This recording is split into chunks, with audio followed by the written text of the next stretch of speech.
एक भगवान का नाम, एक राम नाम, एक कृष्ण नाम, एक शिव नाम, एक जगतजननी जगदम्बा का नाम, एक आद्य शक्ति का नाम अपने भीतर में हो।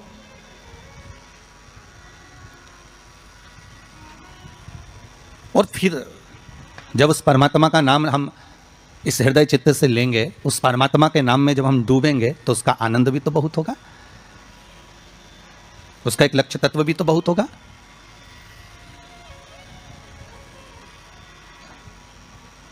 महाराज, कल जब हम यहां पहुंचे तो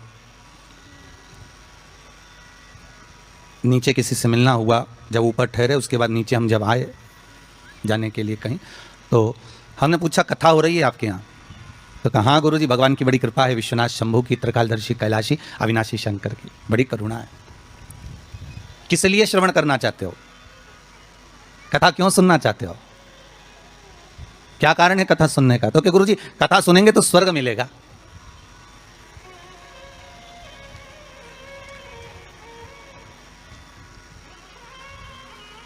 पहले भी कथा में कहा, आज फिर कहते हैं, आप स्वर्ग जाएंगे ना जाएंगे इसका कोई गारंटी नहीं है।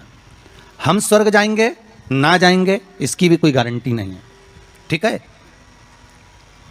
पर इतना विश्वास जरूर है कि आप अगर भगवान शंकर का अनुमोदन कर रहे हैं, आप शिव नाम की चर्चा कर रहे हैं, आप शंकर की कथा को श्रवण कर रहे हैं, आप शंकर की कथा में डूबे हुए हैं, आप आद्य शक्ति के नवरात्रे में शंकर का अनुमोदन कर रहे हैं, आप शिव अर्चना कर रहे हैं, आप शंकर का नाम जाप कर रहे हैं, आप शंकर का स्मरण कर रहे हैं, तो यह पक्का है कि आप वैकुंठ जाएंगे ना जाएंगे इसकी कोई गारंटी नहीं है। पर यह पक्का है कि आप अगर भगवान के नाम में डूबे रहे तो वैकुंठ अधिपति नारायण तुम्हारे पास जरूर आ जाएगा, यह पक्का है महाराज। आप जाएंगे ना जाएंगे उसके कोई बात नहीं है, पर भगवान स्वतः, नारायण स्वतः अपने पास आ जाए, इसका सुख है, इसका एक आनंद।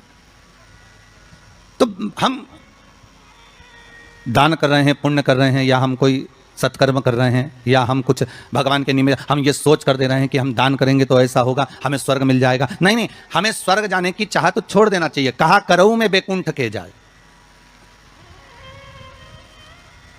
मैं वैकुंठ जाकर करूंगा क्या? वैकुंठ की चाह इस मन को नहीं होना चाहिए। मन को तो यह चाह होना चाहिए कि मैं भगवान का इतना भजन कर लूं कि वैकुंठ का नाथ, वैकुंठ अधिपति स्वयं नारायण, कैलाश पर रहने वाले मेरे शंकर, द्वारका में रहने वाला मेरा कृष्ण, गौलोक में निवास करने वाला मेरा परमात्मा स्वतः दौड़कर मेरे पास आ जाए।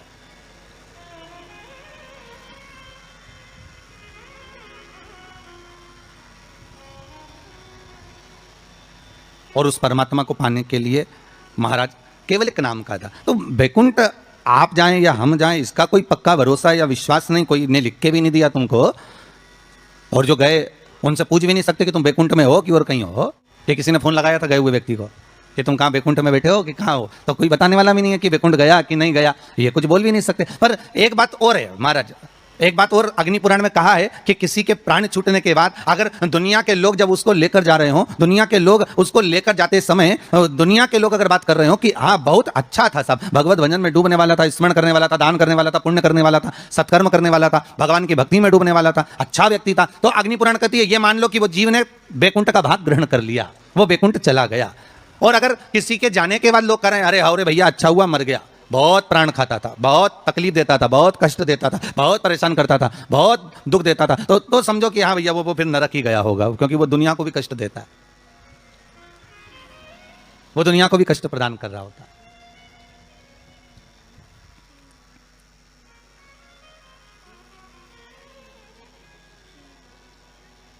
उसकी चित्तवृत्ति में, उसके मन में ये आ जाता है कि मैं कहीं ना कहीं किसी ना किसी रूप में वैकुंठ जाना चाहता हूं। तो शिव महापुराण की कथा कर रही है वैकुंठ का भाग तुम्हारे भाव में नहीं आना चाहिए कि हम वैकुंठ जाएंगे और हम वैकुंठ जाने का प्रयास करेंगे। नहीं नहीं, हमें वैकुंठ नहीं जाना, हमें वैकुंठ अधिपति नारायण को यहां बुलवाना है, हमें भगवान विष्णु को अपने हृदय में, अपनी चित्तवृत्ति में, अपने मन में आमंत्रित करना है। और जब भाव होगा महाराज, निर्मल जब भाव होगा तो भगवान को मिलने में फिर देरी नहीं हो सकती महाराज। कहते हैं प्रेम से प्रभु छिलके भी खा गए। कहते हैं प्रेम से प्रभु छिलके भी खा गए, शबरी के झूठे बेर भी खाते रहा करो। दर्शन के नैन बांवरे दर्शन दिया करो। भाव कह रहा है, भगवान का चरित्र कह रहा है कि आपका हृदय जितना निर्मल होगा, आप निर्मल भाव से जितना भगवान की भक्ति को धारण करोगे, निर्मल भाव से आप जितना भगवान का भजन करोगे, निर्मल भाव से आप जितना भगवान को रिझाने का प्रयास करोगे, भगवान उतनी जल्दी प्राप्त हो जाए।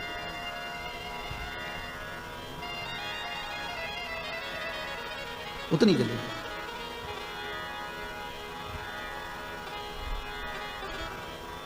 भाव कह रहा है महाराज कि ये जो भगवान ने जिह्वा हमको दी है, ये केवल इस कली काल से उबरने का एक साधन दिया। इस कली काल से उबरने का एक साधन, कली काल से निकलने का एक साध्य बनाया है कि केवल कि राम कहो मुख में जीवा है कि नहीं। महाराज ये केवल राम कहने के लिए, शिव कहने के लिए, भगवत स्मरण के लिए, भगवत नाम के लिए ये जिह्वा हमें प्रदान कर दी गई। केवल नाम स्मरण के लिए ये जिह्वा हमें दी गई है। और कलिकाल का साधन, कलिकाल का एक आनंद, कलयुग का एक भाव, भगवत स्मरण का एक नाम है। शिव महापुराण की कथा कह रही है कि बैकुंठ जाने का भाव नाम है। भाव ये होना चाहिए कि बैकुंठ अधिपति हमारे पास है। तो 7 दिन की शिव महापुराण में अगर गंगा के घाट पर आप सुन रहे हैं, इस पावन कथा का रसस्वादन बघेल परिवार द्वारा आप कर रहे हैं, तो आपके भीतर ये भाव प्रकट हो कि हमें भगवान मिले। और निवेदन एक जरूर करूंगा कि ये जो कथा हो रही है, इस कथा का आनंद आप जो आस्था टीवी चैनल के माध्यम से ले रहे हैं, आप सबसे निवेदन है इस कथा को आप उस भाव से सुनना कि मेरी गली में, मेरे मोहल्ले में, मेरे क्षेत्र में, मेरे परिवार में, मेरे उस संपूर्ण ब्रह्मांड में इस कथा को जैसे इस पूर्ण तरह से मैं श्रवण कर लूं तो ये कोरोना महामारी समाप्त हो जाए, ऐसी शंकर कृपा कर दे। बाबा से ऐसी विनती कर कर श्रवण कर। अभी तक कथा आपने जो सुनी ना वो आपके लिए सुनी है, पर मेरा निवेदन हृदय से है, दिल से है। अभी तक जितनी कथा आपने सुनी ना टीवी चैनल के माध्यम से, या आपने कुबेरेश्वर धाम पर आकर सुनी हो, या रुद्राक्ष महोत्सव में सुनी हो, यूट्यूब फेसबुक पर सुनी हो, वो आपने अपने लिए सुनी। पर ये कथा जो ये गंगा के घाट से चल रही है, ये जो कथा है, इस कथा को आप इस भाव से सुनना कि अब ये कोरोना महामारी समाप्त हो जाए और विश्व का कल्याण हो जाए, जगत का एक आनंद हो जाए और सबके हृदय से ये कोरोना महामारी का जो भय है वो समाप्त हो जाए। कथा अब उसके लिए सुनिए।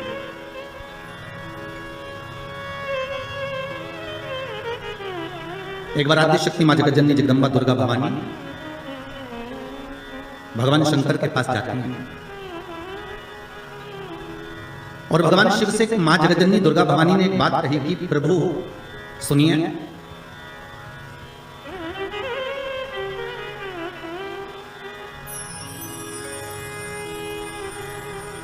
मैं जहां जहां पर हूं, मां जगदम्बा कह रही है कि मैं जहां जहां पर हूं प्रभु आप वहां वहां पर हो ना। शंकर जी बोले बिल्कुल, जहां शक्ति है वहां शिव है, मैं वहां पर हूं। तो जगतजननी जगदम्बा के मुख से निकल गया प्रभु, फिर जहां पर शिव है वहां पर भी शक्ति है, जहां शंकर है वहां स्वयं आदि शक्ति जगदम्बा पार्वती, मैं वहीं पर हूं जहां पर। शंकर भगवान ने कहा सुन पार्वती, तू जहां पर है वहां पर शंकर है। मैं विश्वास रखकर इस वचन को निश्चित कर देता हूं कि जहां पार्वती है वहां शंकर है, वहां शिव है। पर पार्वती मैं ये नहीं कह सकता कि जहां शंकर है वहां पार्वती है। जहां पार्वती है वहां शिव है, ये पक्का है। जहां पार्वती है वहां शंकर है, ये निश्चित है, ये पक्का है। पर जहां शंकर सुता है, जहां शिव है वहां पार्वती हो, ये पक्का नहीं। इसको मैं निश्चित नहीं कर सकता, इसको मैं पक्का नहीं कर सकता। पार्वती जी की आंखों से अश्रु बहने लगा, माता पार्वती के नयन अश्रु बह रहा है। और माता पार्वती के जब नयन अश्रु बह रहे हैं तो भगवान शिव ने पूछा क्या बात है पार्वती, हुआ क्या, आपकी आंखों में आंसू कैसे आ गए?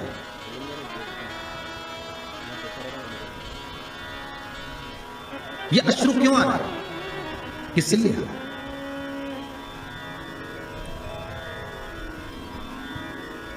आज हमारे यजमान कह रहे थे कि गुरुजी जरा हमारी धर्म पत्नी को समझाना, थोड़ा सा क्रोध कम करो। तो हमने कहा जरा तुम अपनी धर्म पत्नी से बात करवाइए लो। तो उन्होंने अपनी धर्म पत्नी से बात कराया तो उनको देखकर लगा कि क्रोध तो करती होंगी पर यह भी पक्का है कि इनका स्नेह पति के प्रति ज्यादा ही होगा, क्योंकि शिव महापुराण की कथा कहती है कि पार्वती ने शंकर भगवान से 2 वर मांगे थे काशी की भूमि में। पार्वती जी ने शंकर भगवान से 2 वर मांगे थे। पहला वर माता पार्वती ने शिव जी से मांगा था कि पहला वर दीजिए जिस पति पत्नी में झगड़ा हो उसमें प्रेम बहुत बढ़े।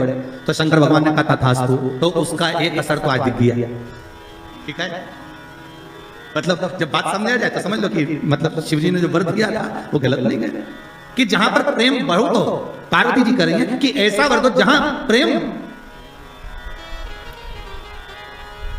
जहां झगड़ा होगा वहां प्रेम जरूर होगा, तो वहां प्रेम बना हुआ है, वहां इसने बना हुआ है। और दूसरा वर माता पार्वती ने मांगा था कि काशी में जो मरेगा, काशी में जिसके प्राण छूटेंगे उसको गुरु मंत्र आपको देना पड़ेगा। इसलिए भारत की भूमि के सबसे ज्यादा मुर्दे, भारत की भूमि के सबसे ज्यादा शव अगर कहीं जलते हैं तो वो काशी में जलते हैं, क्योंकि शंकर भगवान ने पार्वती को यह वर प्रदान किया था। अगर आप कह रही हो तो ठीक है कि काशी में जो मरेगा उसको गुरु मंत्र में दूंगा, पर पार्वती जी के मन में आया कि आपने तो कह दिया कि काशी में जो मरेगा गुरु मंत्र आप दोगे, पर प्रूफ क्या रहे, सबूत कि आपने गुरु मंत्र दिया, ये सबूत कहां से आया, ये सबूत का भान कहां से रहेगा? तब भगवान शिव ने कहा क्या चाहती हो आप बताओ। तो पार्वती जी बोली आप हमको वर दीजिए कि काशी में जो मरेगा ना उसके सीधे कान में गुरु मंत्र आपको देना पड़ेगा। शंकर भगवान के हम तो उलझ गए, वर दे। कभी कभी अगर पति बोल दे पत्नी को तो क्यों चिंता करती है, मैं बैठा तो हूं, अरे एक अंगूठी क्या मैं तुझे 10 अंगूठी दिला दूंगा। तो पत्नी हमेशा याद करके वही बोलती है, करवा चौथ का चांद बाद में देखती है, अंगूठी की बोलती है, क्योंकि वो आपने बोला था तो वो कहा है। अब पार्वती मैया तो मौन। शिव जी ने पूछा पार्वती तो चुप क्यों गई? पार्वती जी बोली मेरा दूसरा वर कि काशी में जो मरेगा उसको गुरु मंत्र आपको देना पड़ेगा। तो वो गुरु मंत्र कब दोगे? शंकर भगवान ने कहा ऐसा कोई होता है कि संसारिक मनुष्य को, मानव को, ये मनुष्य को और गुरु मंत्र में, इस संसार के मानव को गुरु मंत्र में प्रदान करो, ये हो सकता है क्या? नहीं नहीं नहीं, मंत्र तो आपको देना ही पड़ेगा, मंत्र तो आपको देना ही। ठीक है, पर पार्वती संसार के लोगों को अगर मैं गुरु मंत्र दूंगा तो उसमें श्रेष्ठता रहेगी क्या? पार्वती जी बोली क्यों नहीं रहेगी, आप तो मंत्र दीजिए बस। भगवान शिव ने वचन दे दिया ठीक है अब तू बता, मैं गुरु मंत्र देने को तैयार हूं, मैं गुरु मंत्र दे देता हूं, क्या करना है? पार्वती जी ने कहा आप एक काम करना, मरने वाले के सीधे कान में गुरु मंत्र दे देना और सीधे कान में गुरु मंत्र देकर और उस कान को बस मोड़ देना। आप मंत्र देना और कान को मोड़ देना, मैं समझ जाऊंगी कि आपने मंत्र दे दिया। शिव जी ने कहा वचन दे दिया ठीक है। तो इसलिए आज भी नियम है महाराज, दुनिया के लोगों का आज भी भाव ये वर्णन करता है कि काशी में मरने वाले का सीधा कान अपने आप टेढ़ा हो जाता है। आज भी लोग भाव में कह देते हैं कि काशी अभिमुक्त नगरी, काशी मोक्ष नगरी है। और कितने किस्मत वाले हो भाई आप लोग, हो पांडितारा वालों, आपके यहां से तो काशी लगभग कितना होगा, 130 किलोमीटर के लगभग होना चाहिए, 130 किलोमीटर। कितने भाग्यशाली हो। शास्त्र कहता है काशी काशी काशी काशी 5 बार बोल ले जीव तो ही गंगा मैया का दर्शन हो जाता है, अभिमुक्तता प्राप्त हो जाती है, सहज थोड़ी ना काशी। तो पार्वती जी की आंख में आज अश्रु देखे। जब पार्वती जी की आंख में अश्रु देखे तो शिव जी ने पूछा बात क्या है, तुम बोलो आज पार्वती क्या हो क्या गया। पार्वती जी बोली बस बात इतनी सी है कि आप बोल रहे हो, मैंने कहा कि जहां मैं हूं वहां शंकर है, तो बिल्कुल पक्का, पर आप कह रहे हो जहां शंकर है वहां पार्वती नहीं, जहां शिव है वहां पार्वती नहीं है। आखिर क्यों, किस लिए? शंकर भगवान कहते हैं औगड़दानी त्रिकालदर्शी कैलाशी मेरा शंभु, मेरा शंकर, मेरा ओघड़दानी, मेरा भूतेश्वर, मेरा भूतनाथ, मेरा त्रिकालदर्शी, मेरा महामृत्युंजय कह रहे हैं। हरी पार्वती तू जानती नहीं है, तू मुझे पहचानती नहीं है, कुछ स्थान ऐसे हैं पार्वती जहां पर मुझे तेरे बिना भी रहना पड़ता है।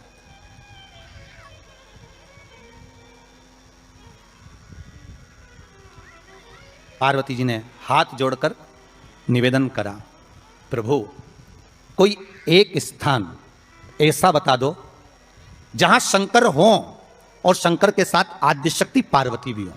जैसे आप कह रहे हो कि जहां पार्वती रहेगी वहां शिव रहेगा, पर जहां शिव है वहां पार्वती हो, तो कुछ एक स्थान ऐसा बताओ, वो स्थान हमको दे दीजिए।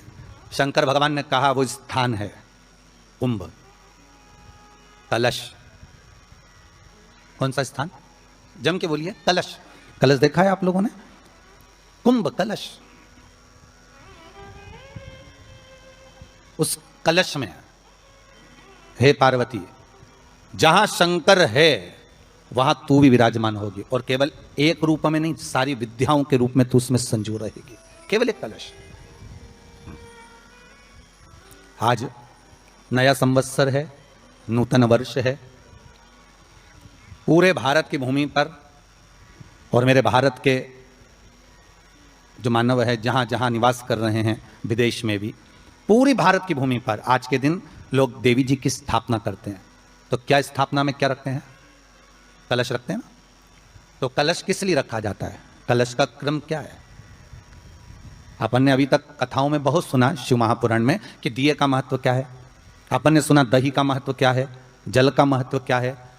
पूरी शिव महापुराण में अपने अलग अलग महत्व को जाना है। पर यह नवरात्रे में जो शिव महापुराण की कथा शुरू हो रही है, नवरात्रे में जो शिव महापुराण की कथा को हम श्रवण करने के लिए बैठे हैं, इसमें हमारा एक संशय और मिटना चाहिए कि भारत की भूमि पर जब मां आद्य शक्ति की स्थापना होती है, मां जगतजननी को जब विराजमान किया जाता है, या चैत्र नवरात्रे में, शरदीय नवरात्रे में, आषाढ़ी नवरात्रे में, आदिक पौष नवरात्रि में हम शंकर की, हम जगतजननी जगदम्बा की जब स्थापना करते हैं, या हम नूतन घर का प्रवेश करते हैं, या गणेश जी की स्थापना करते हैं, या कोई दुकान को प्रवेश करते हैं, या कोई शुभ कार्य करने के लिए अग्रण्य होते हैं, तो हम कलश की स्थापना क्यों करते हैं? आज शिव महापुराण में शुरुआत में अपन शिव और पार्वती की यही संवाद को लेकर चलते हैं।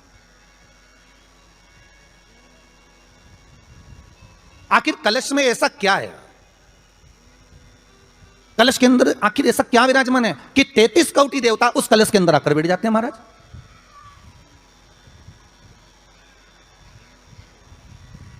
आप कोई यज्ञ करने जा रहे हो, आप कोई पोथी पुराण करने जा रहे हो, आप कोई अच्छा कार्य करने जा रहे हो, तो ब्राह्मण देवता कह देते कलश की स्थापना होगी, कलश की शोभा यात्रा निकलेगी, कलश यात्रा निकलेगी, कलश विराजमान होगा।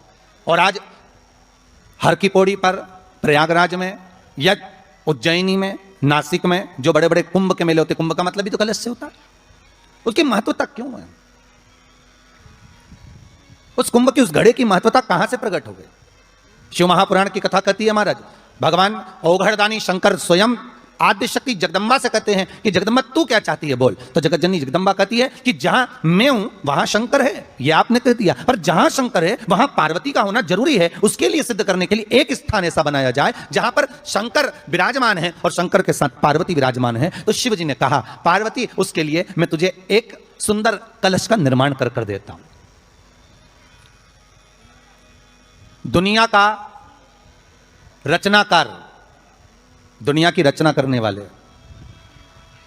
महाराज, संपूर्ण ब्रह्मांड की रचना करने वाले, जिनको भगवान शिव ने स्वयं ब्रह्मदेव से कहा है कि ब्रह्मा जी तुम सृष्टि खंड को आगे बढ़ाइए, सृष्टि की रचना करिए। और आज ही के दिन, यही चैत्रीय प्रतिपदा के दिन, यही इसको कहते हैं नया संवत्सर, नया वर्ष। हिंदू धर्म में क्यों कहा जाता है? आज ही के दिन ब्रह्मा जी ने महाराज सृष्टि की रचना करना प्रारंभ करा था। आज ही के दिन भगवान शिव और ब्रह्मा का संवाद हुआ था। सीधे भगवान शंकर ब्रह्मदेव के पास जाकर बोले थे, हे ब्रह्मदेव आप सृष्टि की रचना करिए। तो ब्रह्मा जी ने पूछा था, सारे नक्षत्र आपने बनाए, सारे दिन आपने बनाए, सारी घड़ियां आपने बनाई, सारा पल आपने बनाया, मनुष्य की श्वास गिनती, काउंटिंग, अर्थात मनुष्य के शरीर की रोमावली, यह सब आपने निश्चित करी है। मनुष्य की कितनी धड़कन चलेगी, कितनी श्वास चलेगी, 21,600 श्वास जो मानव के शरीर से प्रतिदिन निकल रही है, 3.5 करोड़ रोम छिद्र जो मनुष्य के शरीर में बने हुए हैं, ये संपूर्ण बनाने वाले आप हो। एक एक घड़ी, एक एक पल, एक एक नक्षत्र, एक एक समय बनाने वाले आप हो। हर श्वास को बनाने वाले आप हो। तो आपसे मुझे कहना है कि एक निर्माण ब्रह्मदेव, आप ब्रह्मा जी करें तो एक काम करो ना कि सृष्टि की रचना भी आप करो। भगवान ब्रह्मा ने शिव जी से कहा कि सृष्टि की रचना आप करिए।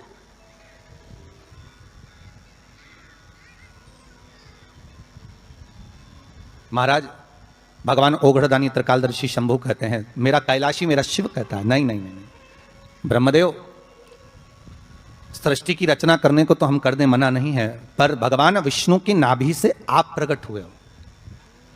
भगवान शेषनाग की सैया पर शयन कर रहे हैं, और भगवान जब शेषनाग की सैया पर शयन कर रहे हैं, उस शेषनाग की सैया से सोते हुए भगवान ने अपने नाभि कोश से आपको प्रकट करा है कमल के पुष्प के ऊपर, और आप भगवान की अंतः नाभि में, ब्रह्मदेव ना जाने हजारों वर्ष तक आप नाभि में प्रवेश करते गए, हजारों वर्ष तक आप नाभि के अंदर जाकर साधना करते रहे, और साधना करने के बाद भी आपको यह पता ना चल पाया कि आपका प्रागट बिंदु क्या रहा। ब्रह्मदेव, सृष्टि की रचना आप करिए।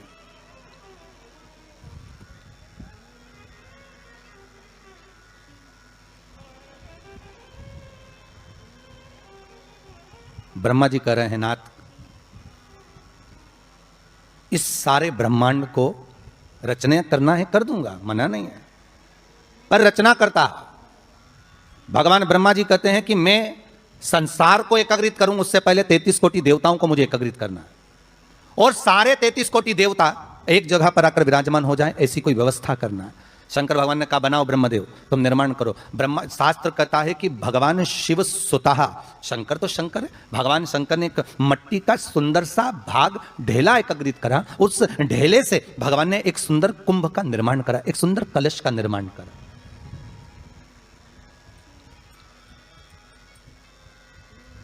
देखिए कितनी सुंदर कथा है। अगर आप लिंग पुराण में इस कथा को निकालोगे तो एक आनंद की अनुभूति और होगी।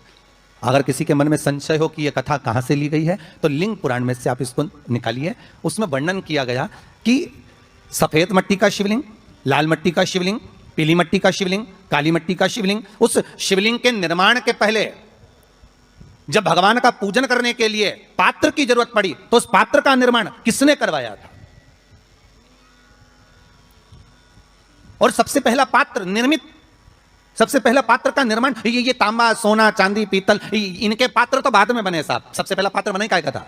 जम के बोलिए जरा, काय का बना था? सबसे पहला पात्र था ये मिट्टी का। आज भी हिंदू धर्म में भले तुम्हारे घर में सोने के कलश हो, भले चांदी के कलश हो, भले तुम्हारे घर में पीतल और तांबे के पात्र रखे हो, पर आज भी अगर ब्राह्मण कहेंगे कि हमें कोई यज्ञ करना है, अनुष्ठान करना है, हमें ये स्थापना करना है, तो ब्राह्मण एक ही बात कहेंगे कि तांबा, पीतल, चांदी के हमें पात्र नहीं चाहिए। ब्राह्मण कहेगा हमें मिट्टी के कलश लाकर रखो, हमें मिट्टी के कलश चाहिए।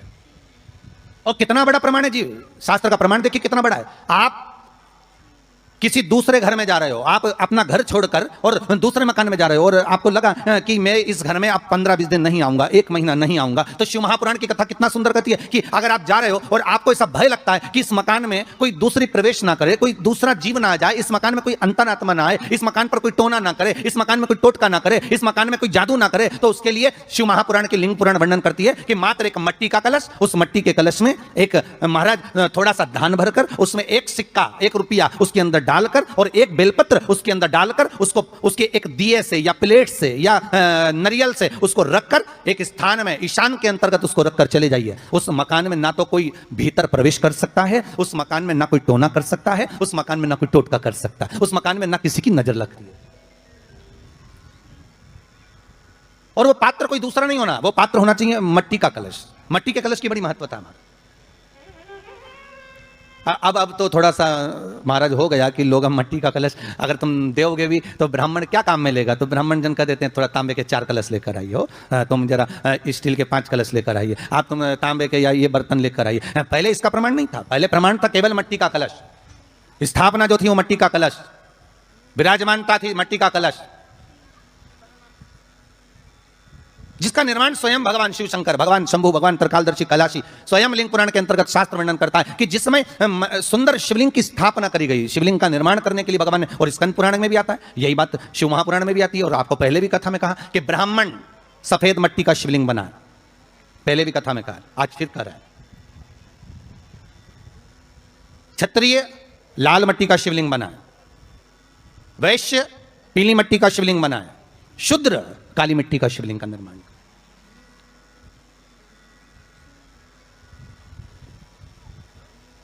काली मट्टी का शिवलिंग का निर्माण कर।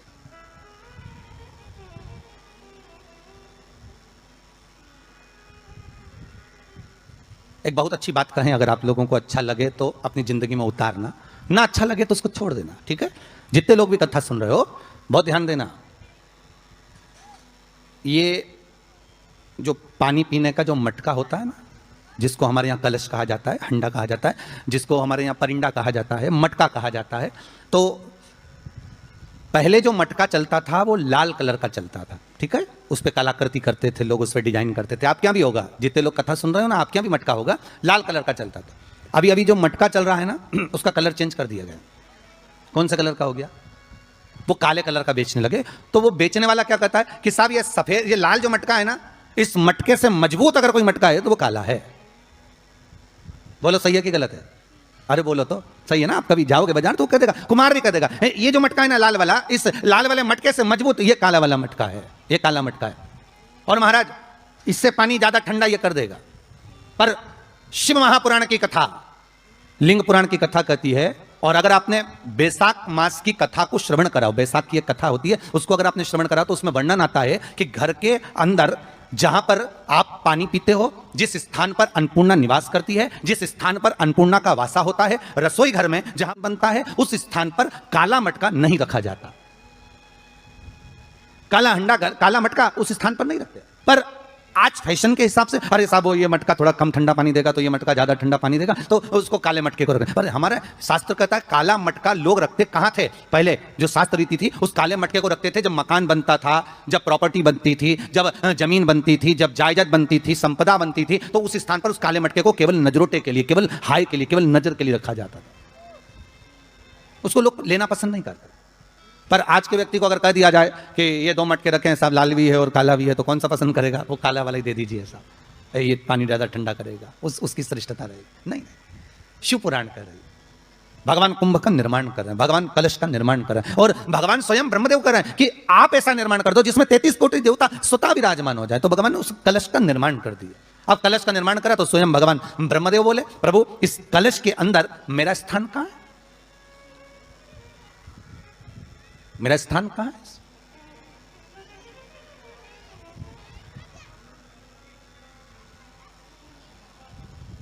बहुत ध्यान देना महाराज। कलश का जो मुख होता है, उस मुख पर भगवान विष्णु का स्थान होता है। किसका स्थान है? भगवान विष्णु का। थोड़ा सा नीचे आओगे, जहां से कलश का मुख दबा हुआ होता है, वह जगह भगवान स्वयं शिव की होती है। किसकी जगह है? भगवान शंकर की। कलश का अग्रभाग, नीचे का भाग जहां से फैला हुआ होता है, वहां ब्रह्मा का आधिपत्य स्थापित होता है। फिर कलश का जो नीचे का भाग होता है, वो भगवान शिव और शक्ति का स्थान होता है। कलश के बाहरी भाग में, जहां पर बाहर का हिस्सा होता है, उस कलश के बाहरी भाग में 33 कोटि देवताओं को भगवान शंकर ने लाकर विराजमान किया होता है। महाराज भगवान शंकर 33 कोटि देवताओं को निमंत्रण देकर उस कलश में विराजमान कर दिया।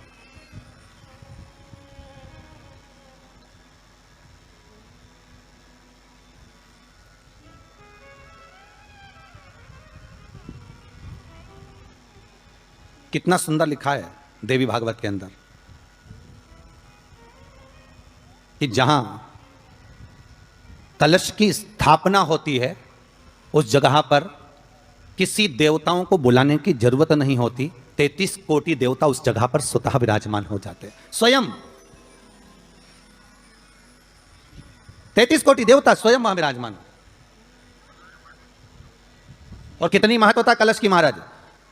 आप लोगों से भी निवेदन है, चैत्रीय प्रतिपदा है आज, जिनके घर में ज़्यादा रोग हो, बीमारी हो, ज़्यादा तकलीफें आ रही हो, कष्ट बढ़ रहा हो, बीमारियां बढ़ रही हो, या भय लग रहा हो, डर लग रहा हो, हृदय चित्त में कहीं ना कहीं आपको भय का भान हो रहा हो, तो एक लोटा पानी, एक कलश में जल भर कर रख लीजिए और रात भर उसको रख रहने दो। नवरात्र चल रहा है, उस कलश को रात भर रखकर सुबह सुबह उस कलश में एक बेलपत्र डालकर उस जल को नीम के पेड़ के नीचे, जहां चैत्री नवरात्रि में नीम के पेड़ के नीचे सारी विद्याएं, आद्य शक्तियां, सारी देवी उस नीम के पेड़ के नीचे विराजमान रहती हैं। उस कलश में एक बेलपत्र डालकर रात भर रखकर उस जल को पूरे घर में घुमाकर उस नीम के पेड़ के नीचे समर्पित कर दीजिए महाराज। घर में भय लगना बंद हो जाएगा, कोई बड़ी बीमारी आपको घेरेगी नहीं, और उस बीमारी से, उस रोग से आप मुक्त रहेंगे। उस बीमारी से, उस रोग से आप मुक्त पाएंगे, वो बीमारी आपको घेर नहीं। कलश का इस भगवान निर्मित कर दिया। ये कलश मेरा प्रतिबिंब। अब कलश मेरा प्रतिबिंब है ये तो कहा, पर भगवान शिव के पास में आकर स्वयं कामदेव की धर्म पत्नी रति रो पड़ी, आंखों से आंसू बह रहा है। कामदेव की धर्मपत्नी रति रो रही है। शिवजी अपनी साधना में लीन थे। भगवान शंकर नेत्र बंद करके शिव आनंद में विराजमान थे। नेत्र बंद बाबा।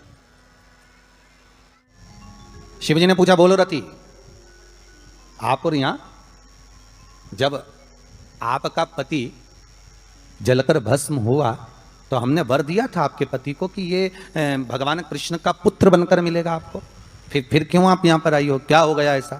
क्या चाहती हो आप? फिर आने का कारण क्या है आपका? किस लिए पधारी हो आप? महाराज, मेरा पति जो जलकर भस्म हुआ था, उसके भस्म होने पर मेरे ऊपर भी केस लगाया। तो भाई केस तुम्हारे ऊपर किसने लगा दिया? ऐसा क्या हो गया कि तुम यहां मेरे पास नहीं? प्रभु, बात इतनी सी है कि मेरा पति जब आपके नेत्रों की ज्वाला द्वारा जलकर भस्म हो रहा था, उस समय पर वो आम के पेड़ पर बैठा हुआ था। कौन से पल्लव थे? आम के पल्लव, आम के डालियों में, आम के पल्लव में मेरा पति छुपा हुआ। तो फिर क्या चाहती हूँ? भगवान से मां रति कह रही हैं, दिक्कत केवल इतनी सी है कि मेरा पति जलकर भस्म हुआ, वो आपने वर दे दिया कि वो कृष्ण के पुत्र बनकर हमें मिल जाएंगे। वो हम मान रहे हैं, सब जानते हैं, ठीक है, पर दिक्कत इतनी सी है कि जिस आम के पेड़ पर मेरा पति बैठा हुआ था, उसके चक्कर में वो आम का पेड़ भी जला। तो वो आम का पेड़ जो जला, उसने मुझसे कहा है कि पति का तो उद्धार हो गया, पर हमारा उद्धार कैसे? अब देखिए, कई लोग कहते हैं प्रश्न करने वाले पीछे नहीं हटते महाराज, बहुत प्रश्न करते हैं और प्रश्न कर पूछते हैं, गुरुजी ये कलश के ऊपर आम के पत्ते क्यों लगते हैं? उसका उत्तर है, ध्यान दीजिए। प्रश्न बहुत है तो उसके उत्तर भी बहुत है, बस उसको समझने वाला चाहिए। और आप लोगों को तो आज बहुत बहुत भगवान ने कृपा करी है, जो आप पहले दिन ही कलश स्थापना होती है और पहले दिन ही आपको ये ज्ञान हो जाए कि बच्चे पूछे कि कलश क्यों रखा जाता है, कलश के ऊपर आम के पत्ते क्यों लगाए जाते हैं, कलश के ऊपर नारियल क्यों रखा जाता है, कलश के ऊपर 9 बार मोली क्यों बांधी जाती है? मोली मतलब अच्छा नाड़ा, 9 बार क्यों लपेटा जाता है नारियल के ऊपर, कलश के ऊपर जब रखते हैं? कलश के ऊपर जब जब श्रीफल रखाता है, नारियल रखाता है, तो उस पर 5 बार 7 बार मोली नहीं लपेटी जाएगी, तो 9 ही बार लपेटी जाएगी। 5 या 7 बार लपेटते हैं तो कहते हैं कि लक्ष्मी की छिन्नता होती है, और वो 9 बार लपेटी जाती है तो भरपूर लक्ष्मी का भंडार भरती है। क्यों कहते हैं?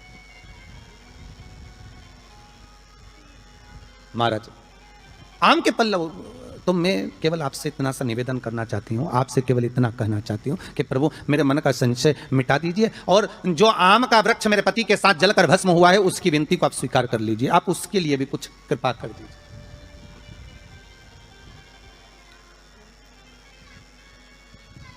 इसी को कृपा कहते हैं, इसी को करुणा कहते हैं, इसी को दया कहते हैं। भगवान बोले, अब आप आई हो रति, ठीक है, मांगो क्या चाहिए, बस इतनी कृपा कर दीजिए कि आम के वृक्ष का भी उद्धार कर दो। शिवजी ने कहा, हम वर प्रदान करते हैं रति, जहां शिव और शक्ति है, जहां 33 कोटि देवता इस कलश के अंदर विराजमान होंगे, उस जगह पर स्वयं कंठ पर जहां पर मेरा निवास होगा, उस जगह पर ये आम के पल्लव अमृत के तुल्य माने जाएंगे, और इनका निवास हमारे ही हाथ में, हमारे ही हस्त कमल में विराजमान होगा, हमारे ही हाथ में। कितना सुंदर है महाराज जी। उस आम के पल्लव की महत्वता को जरा जानिएगा, बहुत बहुत ध्यान दीजिएगा। आम के पत्ते देखें आप लोगों ने? अरे बोलो, जम के तो बोलो। देखें, उसका प्रयोग कभी आप लोगों ने करा? आम के पत्ते का कभी प्रयोग कर देखिएगा। अभी तो नवरात्रि चल रही है, नवरात्रे में जब 5वां दिन नवरात्रे का रहे, चैत्री नवरात्रे का 5वां दिन रहे, और मान लो कि आपके घर में किसी बच्चे की, लड़के की या लड़की का या मंगल विवाह नहीं हो रहा हो, या शादी नहीं हो रही हो, या उस लड़के लड़की के लिए बहुत प्रयास कर लिया आपने और उसकी शादी हो ही नहीं रही, अथक प्रयास कर लिया और उसका मंगल विवाह नहीं हो रहा, तो ये देवी भागवत में स्पष्ट कहा गया, देवी भागवत में वर्णन किया गया है, देवी भागवत में वर्णित किया गया और देवी भागवत में कहा गया कि आम का जो पत्ते होते हैं, आम का जो पत्ता होता है, आम का जो पल्लव होता है, उस आम के पत्ते पर हल्दी और सिंदूर,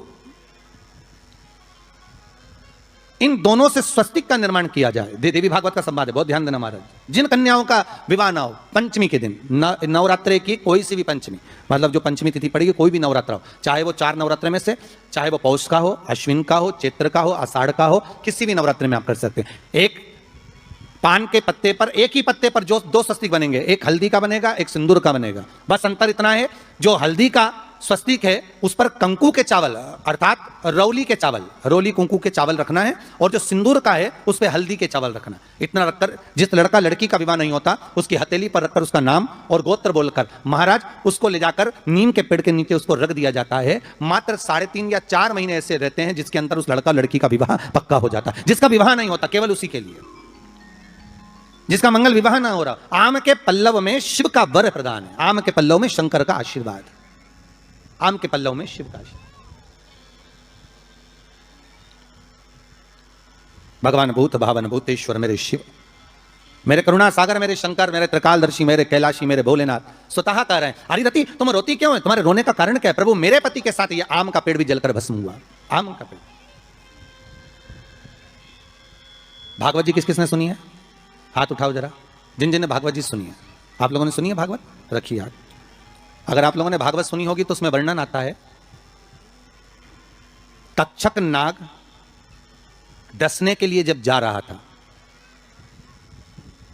तब ब्राह्मण देवता जो जहर उतारना जानते थे उनको लेकर राजा परीक्षित के पुत्रों ने अपने दूतों को भेजा था लाने के लिए कि एक ब्राह्मण ऐसे हैं कि वो तक्षक नाग का जहर उतार सकते हैं, वो तक्षक नाग के जहर को समाप्त कर सकते हैं, तो आप उनको लेकर आओ। और वो तक्षक नाग का जहर उतारने वाले उस ब्राह्मण को लेकर जा रहे थे। तो सर्प ने विचार करा, तक्षक नाग ने कि बताओ ये तो गजब का काम कर रहा है, अगर ये ब्राह्मण पहुंच गया तो ये ब्राह्मण तो सर्प का जहर उतार देगा। तो सांप तक्षक नाग को ये चिंता लग गई कि मेरे को ही डसना है और मेरे जहर ये उतार देगा, और डसने भी एक ही बार है और मरना चाहिए परीक्षित को श्राप लगा है, अब करूं तो करूं क्या। तो सर्प ने विचार करा कि मैं एक रूप रख कर जाता हूं और इस ब्राह्मण की परीक्षा लेता हूं। सर्प रूप रख कर गया, भागवत आप लोगों ने श्रवण करी होगी। तो जब तक्षक रूप रख कर गया और उस ब्राह्मण के पास में जाकर पूछा कि ब्राह्मण देवता ये बताओ कि आप कहां जा रहे हो, तो ब्राह्मण बोला आपको नहीं मालूम, राजा परीक्षित को सांप डसने वाला है तक्षक नाग और मैं जहर उतारना जानता हूं। अच्छा आप जहर उतार दोगे? हाँ। तो किस लिए जा रहे हो? जहर उतारने के लिए। तो जहर उतारने क्यों जा रहे हो? तो कहा राजा है राजा, जब राजा का जहर उतारेंगे तो मुद्रा भी कितनी मिलेगी आपको मालूम नहीं है क्या? अच्छा ब्राह्मण देवता इसलिए जा रहे हो? हाँ। पर उसको तो किसी संत ने श्राप दिया। अरे तो श्राप संत ने दिया है, हम ब्राह्मण हैं, हमारा कर्म है किसी को बचाना, तो हम तो बचाएंगे। अच्छा आप में इतनी सामर्थ्यता है कि आप तक्षक नाग का जहर उतार दो? अरे तक्षक नाग आकर अगर मेरे सामने खड़ा हो जाए और किसी को डस ले तो यह पक्का है कि मैं जहर उतार सकता हूं। अच्छा तो इतने में तक्षक नाग सामने बिल्कुल प्रकट हो गया और तक्षक नाग प्रकट होकर बोला बता ब्राह्मण किसको डसूं मैं? ब्राह्मण ने कह दिया तुम्हारी मर्जी पड़े उसको डसो।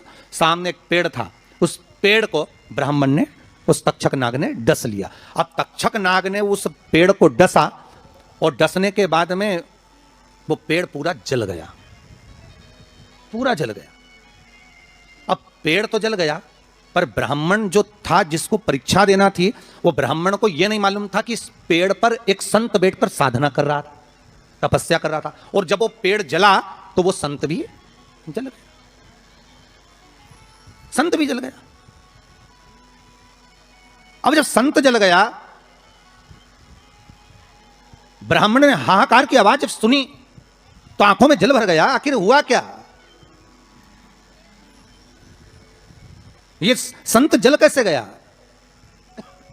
तो कहा इसके जलने का कारण केवल इतना है कि अब आप जीवित करो, इस पेड़ को हरा भरा करो, इस पेड़ को हरा भरा कर दीजिए। और ब्राह्मण ने हाथ की अंजलि में जल लिया। हाथ की अंजलि में जल लेकर ब्राह्मण उस जल को पेड़ के ऊपर छींट रहे थे तो सबसे पहले ब्राह्मण ने यह मन में सोचा कि भोलेनाथ, शंभु, त्रिकालदर्शी है, कैलाशी, कृपा ऐसी करना कि सबसे पहले जो पेड़ पर जो संत बैठा था वो जीवित होना चाहिए। जो वृक्ष पर संत बैठा है वो जीवित होना चाहिए।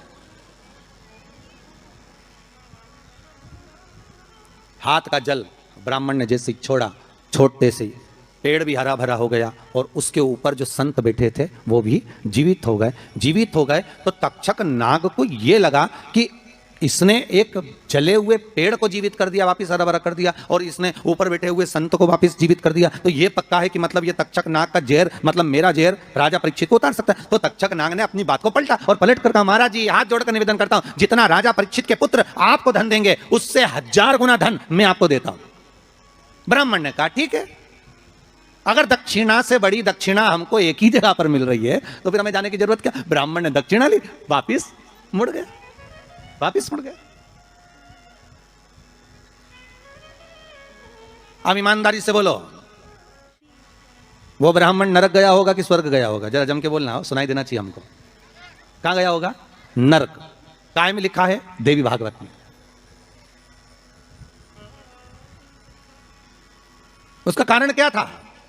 शिव महापुराण की कथा कहती है जैसे एक नाव चलाने वाला व्यक्ति नाव लेकर जा रहा है और उसमें बहुत सारे यात्री बैठे हैं, बहुत सारे यात्री, और नाव डोलने लगी, आंधी चलने लगी, तूफान चलने लगा, हवा आने लगी, लहरें उठने लगी और नाव डूबने लगी। तो जो नाव में बैठा हुआ, नाव चला रहा था, वो कूद गया और कूद कर बाहर निकल गया, और निकलकर सारे के सारे जितने नाव में बैठे थे वो सब जलने लगे। जितने नाव के अंदर बैठे थे वो सारे के सारे जलने लगे।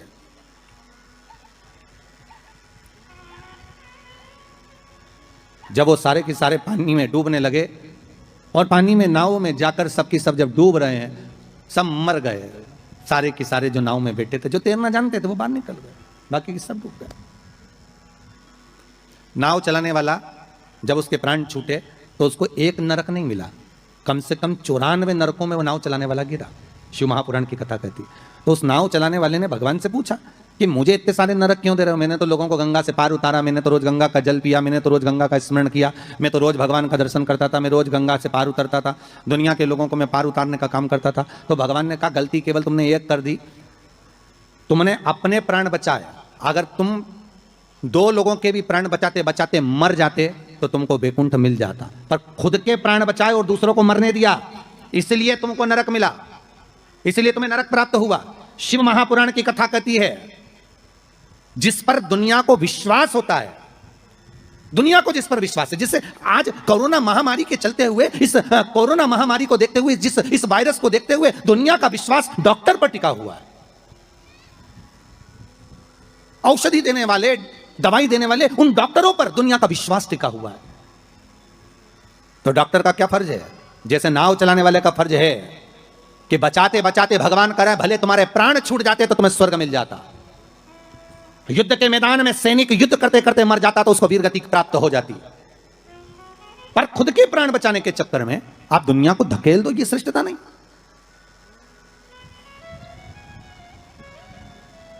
ये इसमें श्रेष्ठता नहीं। जब तक उस शरीर में प्राण है, जब तक उस शरीर में श्वास है, डॉक्टर भी अपनी जान झोंक दे कि कैसे भी मुझे इसको बचाना है, चाहे कुछ भी हो जाए, इसके प्राण बचना चाहिए। फिर धन मूल नहीं है, फिर संपदा मूल नहीं, फिर सत्ता मूल नहीं है।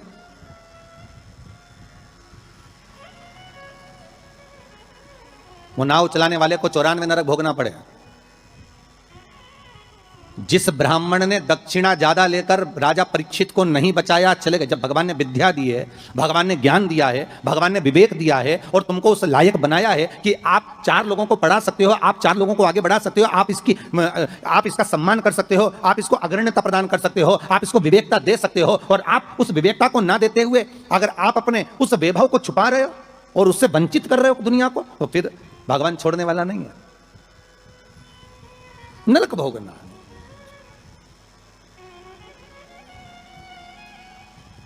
पर पांडे तारा वालों, आप लोगों ने बिल्कुल सही उत्तर दिया कि उसने दक्षिणा ज्यादा ले ली और वापस निकल गया तो अपने मुख से कह दिया कि वो नरक गया। कितनी, इसी को कहते हैं गंगा तट के श्रोता।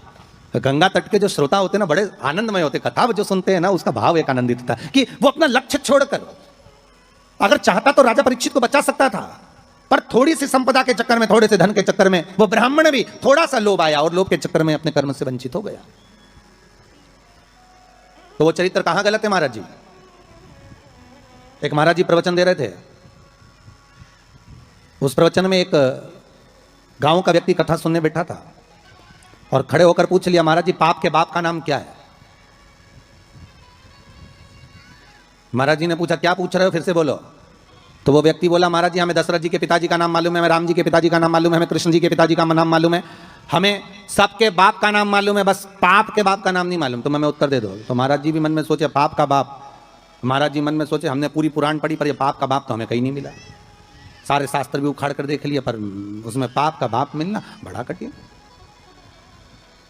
अब पाप का बाप कहां से ढूंढे? तो महाराज जी ने कहा काम करते हैं, कल हम आपको बताएंगे, आप कल कथा में आना। और महाराज जी फिर प्रवचन देने बैठे और वो व्यक्ति फिर आके बैठ गया। अब जैसी कथा समापन हुई महाराज जी तो फिर खड़ा हो गया, महाराज सीताराम। महाराज जी बोले सीताराम। और बोलो पाप का बाप। महाराज जी बोले बहुत अच्छा, पाप का बाप पीछे पड़ा। महाराज जी बोले कल कल बिल्कुल पक्का है कि तुमको तुम्हारे प्रश्न का उत्तर मिल जाएगा। अब महाराज जी ने आज भगवान को 2 अगरबत्ती लगाई कि वो नहीं आना चाहिए क्योंकि वो फिर आएगा, फिर प्रश्न करेगा पाप का बाप। अच्छा वो प्रश्न नहीं भी करता ना तो उसका मुंह देखकर याद आ जाता है कि प्रश्न करेगा पक्का। तो पंडित जी जब निकले ना प्रवचन के लिए तो उन्होंने भगवान को 2 अगरबत्ती लगाई, भगवान ये नहीं आना चाहिए। और पंडित जी जैसे ही बस कथा में आ रहे थे, प्रवचन देने आ रहे थे, वो रोड पे ही मिल गया पाप का बाप। पंडित जी मन में सोचे प्रवचन दूं कि ना दूं, बड़ा टेंशन है। अब प्रवचन दे कि ना दे यही सोचे। अब महाराज जी फिर कथा में बैठे, उसने फिर प्रश्न कर दिया महाराज कि पाप के बाप का नाम बता दीजिए। महाराज जी फिर नहीं बोले। अब नहीं बोले तो शिव महापुराण की कथा कहती है महाराज वहीं पर एक वैश्या बैठी थी कथा में, रोज कथा सुनने आती थी।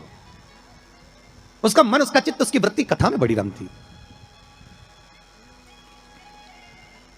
जिसके मन में शिव महापुराण की कथा समा गई ना तो वो प्रयास करता है कि कुछ भी कर कर जहां कथा हो रही है ना, भले 40 किलोमीटर है, 50 किलोमीटर है, 100 किलोमीटर है, पर एक बार तो मैं चली जाऊं। जिसके मन में शंकर आ गया ना तो वो छोड़ नहीं सकता। वो प्रयास करेगा कि मैं कैसे भी पहुंच जाऊं, बस कथा में एक बार मेरी हाजिरी लग जाए, शंकर सुन ले बस एक बार शिव महापुराण की कथा, उस पंडाल में चली जाऊं जिस पंडाल में मुझे बेलपत्र का आनंद मिल जाए, बस उस पंडाल में मुझे पहुंचना। अब वैश्या का नियम था, वो कथा कभी नहीं छोड़ती थी और वो भी कथा में जाकर बैठ गई और कथा में रोज सुने वो पाप के बाप का चक्कर। और महाराज जी बस प्रवचन करें अक्षतम केशवम राम नारायणम, जैसे महाराज जी अक्षतम केशवम करें सब बैठे रहे, वही खड़ा हो जाए। अब महाराज जी भी मन में सोचे अब क्या करें, तो महाराज जी डबल से कह रहे हैं अक्षतम केशवम राम नारायणम कृष्ण दामोदर वासुदेवम हरे। तो वो महाराज जी हाथ हिलाएं कि अभी भी पाप का बाप नहीं मिला, पर वो तो वही बस खड़ा। आज वेश्या ने कह दिया गुरुदेव आपसे एक निवेदन है मेरा। बोलिए। मैं वेश्या हूं, छुपाया नहीं। संत सदगुरु भगवान माता पिता इनसे कभी नहीं छुपाना अपने को, छुपाकर जाएंगे भी का? अगर माता पिता से कुछ छुपा लेंगे, संतों से सदगुरु से अगर छुपा लेंगे तो जाएंगे कहां भगवान से छुपाकर? बिल्कुल पीछे जाकर बैठ जाती हूं एकांत में। पर मेरा कुछ मन है आपसे कहने का, आप सुनेंगे हमारी बात? संत बोले क्यों नहीं सुनेंगे, हम तो संत हैं। बोलो क्या बात है? आप जब सुबह सुबह मंदिर जाते हो ना गुरुदेव, तो बीच में मेरा वेश्यालय पड़ता है। 2 मिनट के लिए आप पांव रख देंगे ना मेरे वेश्यालय में, मेरी जिंदगी सार्थक हो जाएगी। संत बोले हम और वेश्या के घर कभी नहीं आ सकते। वेश्या कहती आज तक कोई गुरु मेरे वेश्यालय में नहीं आया, केवल चरण रखना, चले जाना गुरुदेव। गुरु जी बोले राम राम राम सीताराम, हम नहीं आएंगे। गुरु जी चले गए कहते हुए। वैश्या घर के बाहर रंगोली मांगोली डालकर वेश्यालय के बाहर बैठी। संत का आगमन हुआ वहीं से। वेश्या दौड़ कर गई, गुरुदेव ये मेरा वेश्यालय है, पांव रख दीजिए। महाराज वैश्या के भवन में चले गए। वैश्या ने कहा महाराज जी बैठिए। नहीं नहीं, इतना समय कहाँ है बैठने का, तुमने कहा था बस पांव रख देना। महाराज जी बैठ जाइए, आपके हाथ जोड़ती हूँ, 5 मिनट बैठ जाओ। महाराज जी वैश्या कर रही है, महाराज रोज एक गांव का व्यक्ति आपसे प्रश्न करता था कि पाप के बाप का नाम बताओ। मैं उत्तर दे रही हूं कि पाप के बाप का नाम लोभ है। तो वो जो ब्राह्मण था उसने एक गलती कर दी। परीक्षित को अगर बचाता भले 5 मुद्रा मिलती, पर मिलती ना, मिलती मुद्रा। पर उस ब्राह्मण ने एक गलती कर दी कि वो परीक्षित को बचाने की जगह ज्यादा मुद्रा लेकर वापिस मुड़ गया। वापिस जहां से ब्राह्मण वापस मुड़ा था, आज भी अगर आप सुखताल जाएं, जहां सुखदेव जी महाराज ने राजा परीक्षित को कथा सुनाई थी, तक्षकनाग जहां आया था इस ब्राह्मण की परीक्षा लेने के लिए, और ब्राह्मण जहां से वापस मुड़ा उस गांव का नाम है मोड़ना। आज भी उस गांव का नाम मोड़ना, वहां से मुड़ गया था वापस ब्राह्मण, वापस चला गया।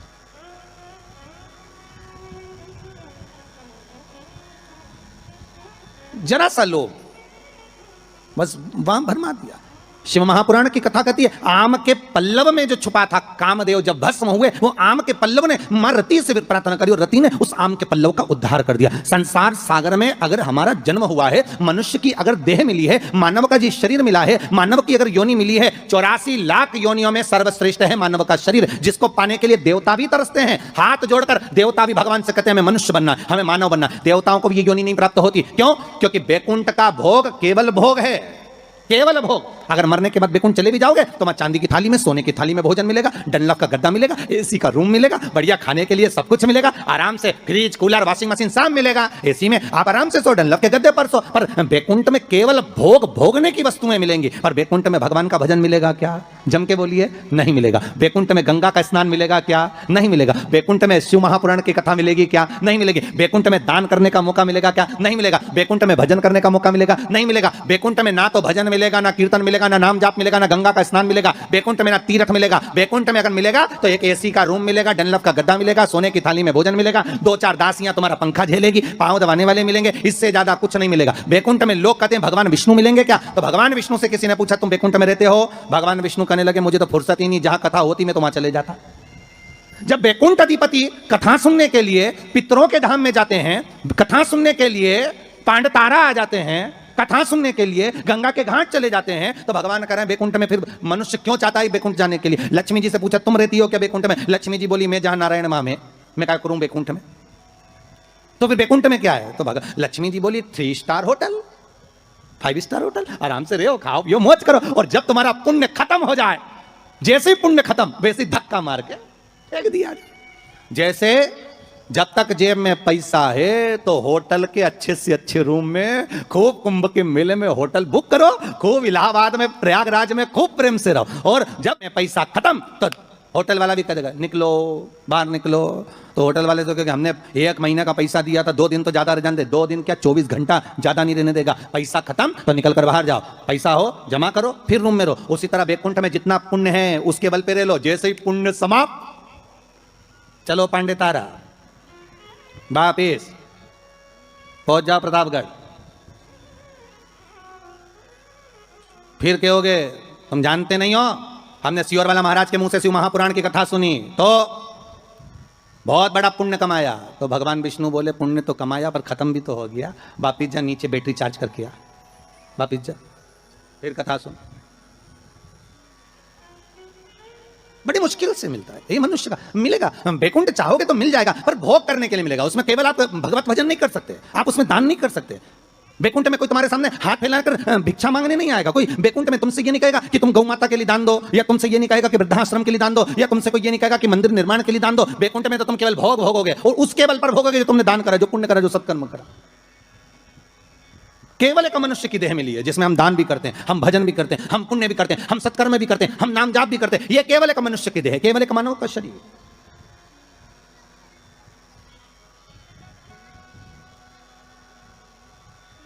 इसके सिवाय कहीं सुख नहीं।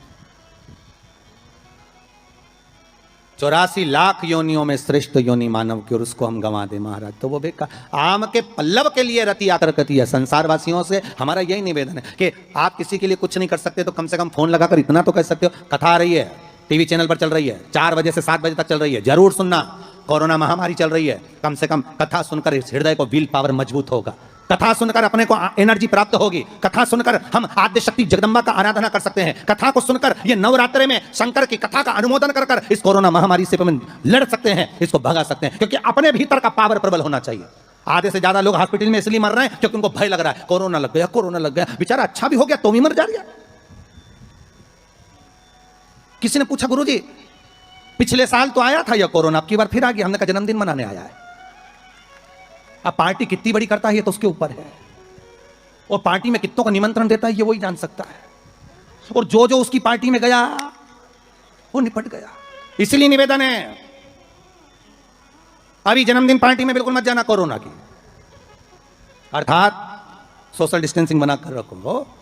और आपसे भी निवेदन है जितने लोग कथा में सुनने आ रहे हो ना, कम से कम दूरी बनाकर रखना, या फिर एक लकड़ी लेके चलो इतनी बड़ी सटैया, नपती करो यहाँ से यहाँ से यहाँ से यहाँ से, जो पास में बैठा मिले तो बिल्कुल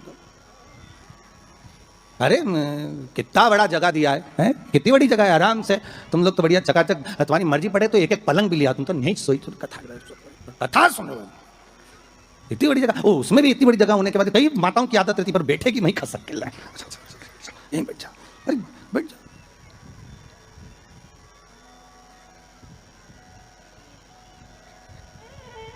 सुनो कथा, शिव महापुराण की कथा कहती है, उस कलश पर आम के पल्लव शिव का वर है। किसका वर है ये? शंकर का। 11 आम के जो पत्ते जिस डाली में लगे होते हैं, वो डाली कोमल सी डाली, 11 टुकड़े महाराज एक कच्चे सूत से लपेट कर 11 बार, उसका भाग जब उसको लपेट लोगे इस तरह से इकट्ठा करके, आगे का जो भाग है 11 बार कच्चा सूत लपेटने के बाद जो भाग पीछे का आगे का कोई भी हो, उसको शहद में डुबाकर शिव जी को समर्पित कर दो। किस जगह पर रखना है? अशोक सुंदरी वाली जगह। अशोक सुंदरी की जगह जानते हो आप लोग, पहले भी आपको बताया है, आज फिर आपको वर्णन कर दें। जैसे ये गोल जलाधारी है, ये शिवलिंग रखा है, ये 2 जहां से पानी बह रहा है बाबा के चरणारविंद, राइट में श्री गणेश जी का स्थान, लेफ्ट में कार्तिकेय का स्थान, बीच में अशोक सुंदरी की जगह। शंकर भगवान की 6 लड़कियां हैं, भगवान शंकर के 13 बच्चे, 13 बच्चों में से 6 लड़कियां, उस 6 लड़कियों में से एक लड़की का स्थान, भगवान शंकर की एक बेटी का स्थान, अशोक सुंदरी का स्थान सामने है। पद्म पुराण में स्पष्ट किया यह स्थान अशोक सुंदरी का।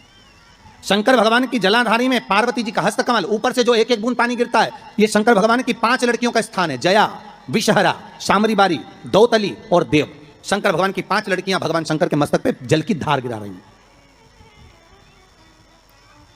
बीच में जो अशोक सुंदरी का स्थान है महाराज, उस जगह पर शहद का मुख, जो शहद आपने भिंगोया है, उस शहद का मुख शंकर जी की ओर कर कर इसी चैत्र के महीने में, इन्हीं नवरात्रि में शंकर भगवान के उस अशोक सुंदरी की जगह पर शहद का भाग शिव जी की ओर रख दें। महाराज अगर घर में संपदा की कमी हो या कोई पैसा खा गया हो, रुपया नहीं दे रहा हो, पैसा अटक गया हो, तो उस शहद को शिव जी की ओर मुख कर कर उस आम के पल्लव की जो डंडी है उसको 11 डंडी को वहां रख दीजिए और उससे अपनी कामना कर कर आ जाइए।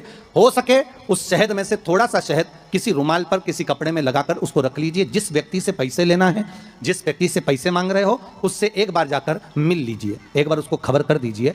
बाबा चाहेगा भोलेनाथ तो नवरात्रि में ही पैसा वापिस आ जाएगा, अगर शिव कृपा कर देते। ये बाबा की करुणा। आम का पल्लव कोई साधारण नहीं जिसको कलश के ऊपर रखा जाता है, शिव की कृपा। जिस आम के पेड़ पर स्वयं कामदेव चढ़कर भगवान शंकर के तीसरे नेत्र द्वारा जलकर भस्म हो जाते हैं, वो आम का पेड़ साधारण नहीं हो सकता। आम के पल्लव को बाबा ने विराजमान किया। अब आया है उसके ऊपर क्या रखते हो? श्रीफल, नारियल, ठीक है। नारियल कौन? अब उसका भी प्रसंग शिव महापुराण में, स्कंद पुराण में बड़ा सुंदर है, ठीक है। भगवान शंकर और पार्वती विराजमान है कैलाश पर्वत पर।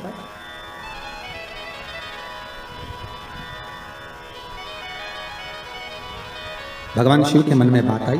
शंकर भगवान ने मां पार्वती जी से कहा, ए जगतधात्री।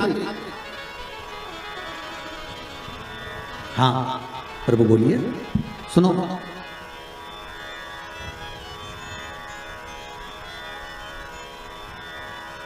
पार्वती जी का एक नाम है हेमलता। क्या नाम है? हेमलता। कई लोगों ने पूछा कि ये जो पार्वती जी का हेमलती जो नाम है, नाम का हेमलती, अब उसको कर दिया हेमलता, है ना। तो ये माता पार्वती का हेमलती नाम किस जगह पर है? तो देवी भागवत में आता है कि जिस जगह पर शंकर भगवान ने पार्वती से एक बात कही कि हमारा मन है कि हम दोनों बालकों की परीक्षा लें, और पार्वती जी ने जब भगवान शिव से कहा कि बच्चों की परीक्षा क्यों लें,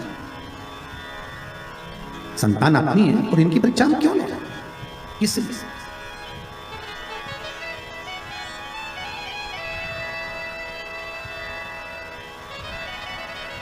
मां पार्वती का जो नाम है हेमलती, हेमलता, इसका कारण केवल इतना था कि ये अपने पति को भी ज्ञान दे देती थी। कई बार इन्होंने समझाया इस शिव जी को कि आप ये ना करिए, आप मत करो इच्छा मत करो। शिव तो शिव है।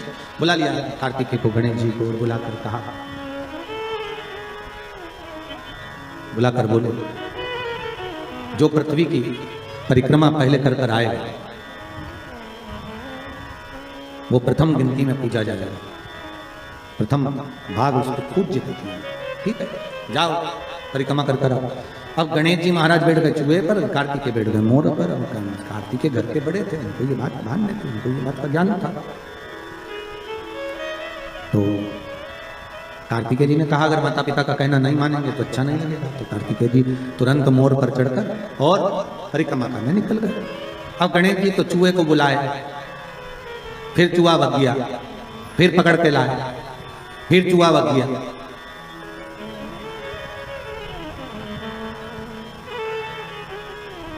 अच्छा, गणेश पुराण में लिखा है नंदी और भृंगी शंकर भगवान के ये दोनों गण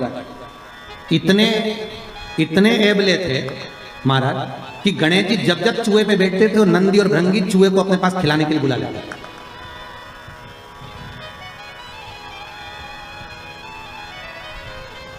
इनकी आदत थी दोनों की। अब जैसे परिक्रमा की बारी आई तो गणेश जी चूहे को बुलाए और नंदी भृंगी चूहे के सामने थोड़ा सा सामान डाल चूहा। बड़ी तकलीफ। गणेश जी को लगा कि आखिर कारण क्या था। गणेश जी ने देख लिया कि ये नंदी भृंगी ने करी है, तो नंदी भृंगी को देखकर कह दिया आप नंदीश्वर, ये अच्छी बात नहीं है, आप मेरा चूहा बार बार बुला लेते हो, तो तुम ले जाओ चूहे को जा। अब उन्होंने चूहे पर बैठ गए। बैठकर जैसे चले शंकर जी के पास में तो शिव जी को प्रणाम कर कर कहा पिताजी परिक्रमा करने जा रहा हूं। शंकर बोले जा। अब इनको क्या मालूम था कि यहीं लगा लेगा।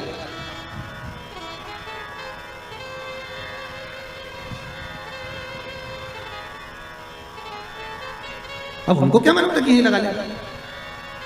होता है जैसे कि किसी एक दुबले पतले व्यक्ति को कहीं मालूम पड़े सेना में सम्मिलित कर दिया, उसको बहुत दुबला पतला,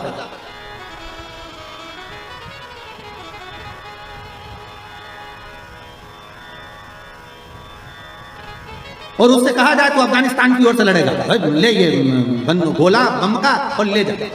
और उसने कहा मेरे में इतना जुनून है कि मैं पूरे देश को उड़ा दूंगा और अफगानिस्तान को जिता दूंगा। मालूम पड़े उसको भेज दिया और इतना बड़ा बम देके भेजा। और मालूम पड़े जैसे ये बॉर्डर पे पहुंचा और तेजी से हवा चल गई तो घूम गया। मालूम पड़े वही उठाकर अफगानिस्तान पर फेंक दिया।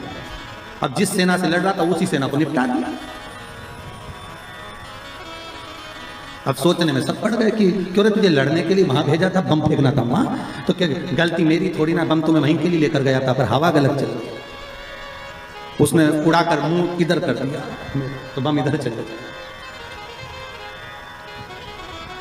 गणेश जी से पूछा कि तुमको भेजा था कि तुम पृथ्वी की परिक्रमा करने जाओ, तो तुम ये क्या कर रहे हो। गणेश जी बोले पिताजी शांत रहिए और परिक्रमा लगाने दीजिए। और परिक्रमा लगाई गणेश जी महाराज ने, एक नहीं 3, और 3 परिक्रमा लगा के सामने खड़े हो गए। पिताजी वर दीजिए। पिताजी ने पूछा काय का वर। पृथ्वी की परिक्रमा करके आया। शंकर भगवान बोले बता मेरे आजू बाजू घूम लिया और पृथ्वी की परिक्रमा कर लिया।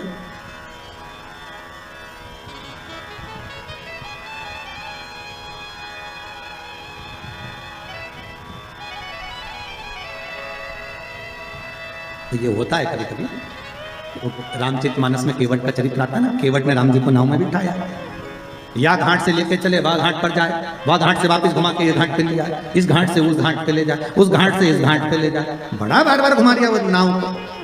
अच्छा, केवट की नाव जो अच्छी नाव थी वो तो भगवान ने छोड़ दी थी, वो केवट की नाव में बैठे तो वो नाव भी ऐसी थी उसमें बीच में छेद था। और लक्ष्मण जी ने कहा भी था भैया इसकी नाव में मत बैठो, छेद है। राम जी बोले कितना दयालु है बेचारा, कैसा सजा, एकांत में बैठा, इसी की नाव में बैठूंगा मैं तो बस बैठू। लक्ष्मण जी ने मना भी करा और जैसे ही लक्ष्मण जी ऊपर चढ़े तो केवट ने अपना पिछोड़ा उतार के दे दिया, लो लक्ष्मण भैया। लक्ष्मण जी ने पूछा ये काय के लिए, कि नाव में छेद है, पानी भराएगा तुम भरते जाना निचोड़ते जाना। अब लक्ष्मण जी वो पानी को बार बार निचोड़ रहे बार, और वो नाव को घुमाते जा रही है यहाँ से वहां, बार बार इधर जाए उधर। तो इतने में सबसे ज्यादा गुस्सा किसको आना चाहिए बोलो, लक्ष्मण को आना चाहिए कि बताओ हम तो निचोड़ के मर जाए।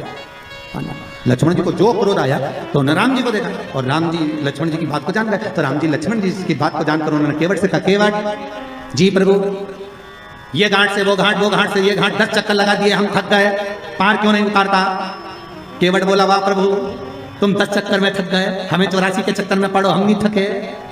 राम जी बोले बहुत बेकार है, इससे मुंह मिलाना ही बेकार।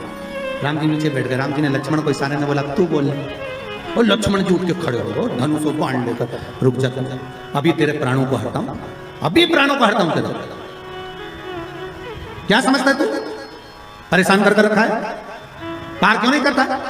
इतने में केवट बोले हे भैया लक्ष्मण, क्रोध तो दिखाना मत और ये समझना मत कि हम तुम्हें पहचानते नहीं है। तुम पूर्व में शेषनाग, ये भगवान राम भगवान विष्णु है और ये मैया सीता लक्ष्मी जी, ये चरण दबा रही थी, ये सो रहे थे, आप शेषनाग के ऊपर, हम कछुआ थे, दर्शन करने आए, आपने इतनी तेज फुंकारा, मर गए तो केवट बन गए। तुम्हारे फुनकार से मरे तो केवट बने, और अभी भी घाटे में नहीं जाएंगे।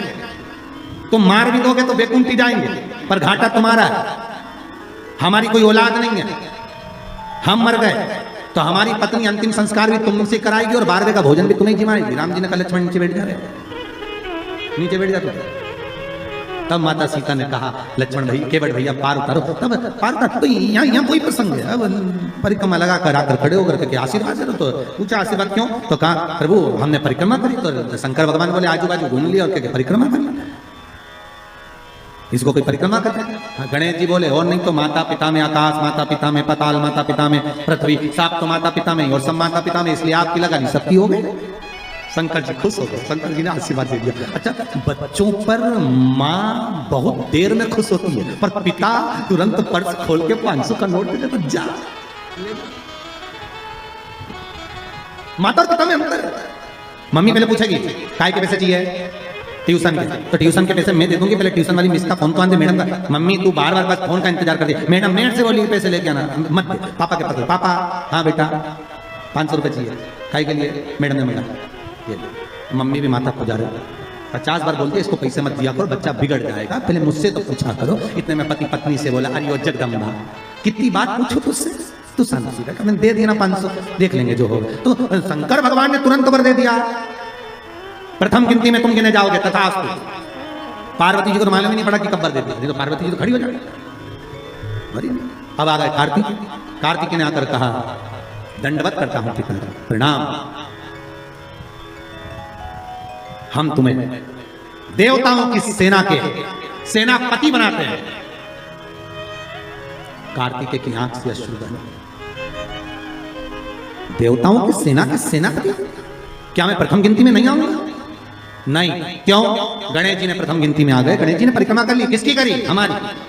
पिताजी आपने कहा था पृथ्वी की परिक्रमा कर जो आएगा प्रथम गिनती में गिना जाएगा, तो पहली परिक्रमा पृथ्वी की तुमने नहीं करी, फिर गणेश ने नहीं।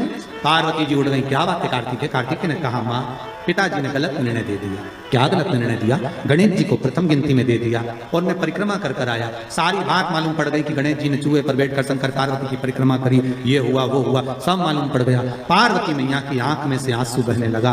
पार्वती उठकर खड़ी होकर शंकर भगवान से बोली प्रभु बहुत भोले हो आप, इसलिए आपका नाम भोला शंकर है, बहुत भोले। एक बेटे को भेज दिया पृथ्वी की परिक्रमा करना और दूसरे बेटे ने आपकी परिक्रमा करी और आपने उसे वर प्रदान कर दी।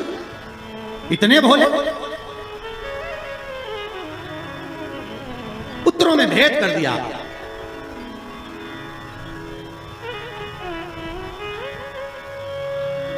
पिता भले कह देता है, बाप कह देता है मेरा बड़ा बेटा थोड़ा समझदार है, मेरा छोटा बेटा ऐसा है, मेरा मंझला बेटा ऐसा है, पिता कह देगा। पर मां हमेशा कह देगी नहीं नहीं, मैंने बराबर का दूध पिलाया है, मेरे 4 बेटे 5 बेटे 6 बेटे 7 बेटे 3 बेटे 2 बेटे मेरे सब बराबर। ये माता का शब्द है। मां कभी अपने बच्चों में भेद नहीं।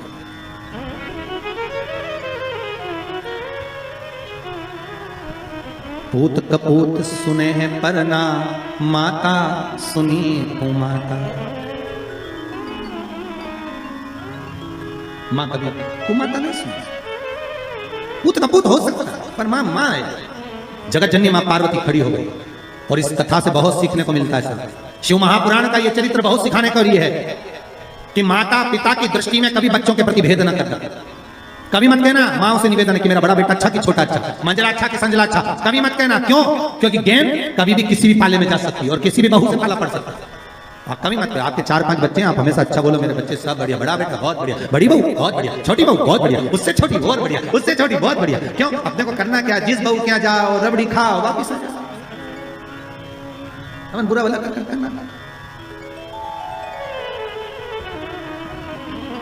बहुत बढ़िया, क्या चलता,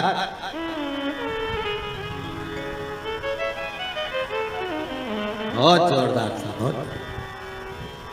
मेरी बड़ी बहू बहुत बढ़िया, क्या जोरदार कपड़े सिलती है, क्या जोरदार दाल बगाड़ती है। छोटी बहुत बढ़िया बच्चों को पढ़ाती है, इतनी बढ़िया पढ़ाने में, सब बच्चों को लेके बैठ जाती पढ़ा लेती है। उससे छोटी क्या मांडना मांडती, क्या कपड़े सिलती। उससे छोटी वो भी बहुत जोरदार भोजन पकवान बनाती। जब माँ तारीफ करे तो उसके लिए सब बना, सब। जैसे शंकर भगवान कहाँ रहते हैं, जम के बोलिए शमशान। शमशान शिव जी का धाम, जहां पर सबकी शान सम है, उसी का नाम शमशान है। शमशान में जो जाता है वो राख का ढेर बन जाता है, राख का।